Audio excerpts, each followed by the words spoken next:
C'est toi qui compte. C'est une manœuvre délicate. Aux côtés du chef du service de réanimation, des infirmières et des brancardiers sont venus en renfort. C'est bon de mon côté. Il y va ? Sur ce lit, un quinquagénaire atteint du Covid, l'un des plus jeunes patients du service. En le basculant sur le ventre, l'équipe espère favoriser l'oxygénation de ses poumons. Donc c'est au niveau de la tête que les choses sont plus compliquées.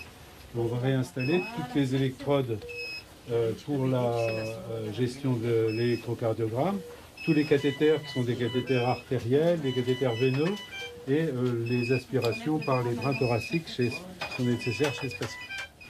Une pression quotidienne pour ces soignants qui s'inquiètent de l'arrivée de patients en état critique. Depuis quelques jours, le nombre d'admissions en réanimation a été multiplié par 7. Alors les patients arrivent à nouveau de façon très fréquente, c'est les patients plus jeunes et c'est surtout, là on a un rythme à nouveau soutenu de patients qui ont besoin de soins critiques ou de réanimation. En moyenne, on transfère là depuis la fin de semaine dernière 1 à 2 patients sur la réanimation. Sur les 14 chambres que compte le service de réanimation, 12 sont occupées par des patients Covid. Un nombre de lits insuffisant face à l'afflux de malades. L'hôpital avait déjà déprogrammé 30% des interventions il y a 15 jours. Il doit maintenant passer la barre des 40%. Notre objectif avec la déprogrammation de 40% des interventions, c'est aujourd'hui de passer de 14 lits à 22 lits. De nouveaux lits qui seront installés à l'autre bout du couloir, dans le service de soins intensifs cardiologiques. Cette chambre-là va être transformée. Vous allez rapidement avoir beaucoup de matériel. Alors, on va mettre un respirateur, une unité d'hémodialyse si c'est nécessaire.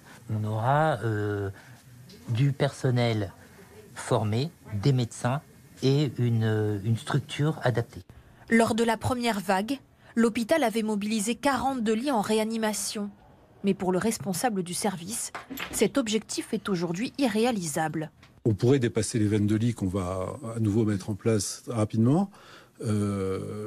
Monter à 42, je ne suis pas sûr que ce soit cette fois-ci possible. Et lors de la première vague, il y avait beaucoup d'énergie, beaucoup de personnes qui étaient prêtes à s'y mettre. Cette fois-ci, je sais que ce serait plus difficile de monter à ce niveau-là. On a à faire face, comme tout le monde, au problème de la lassitude du personnel soignant. Les médecins aussi sont de plus en plus difficiles à convaincre de venir travailler, notamment pour prendre les gardes de nuit. Au printemps dernier, l'hôpital avait reçu de l'aide extérieure. Un élan qui s'épuise de vague en vague, selon le personnel de cet établissement.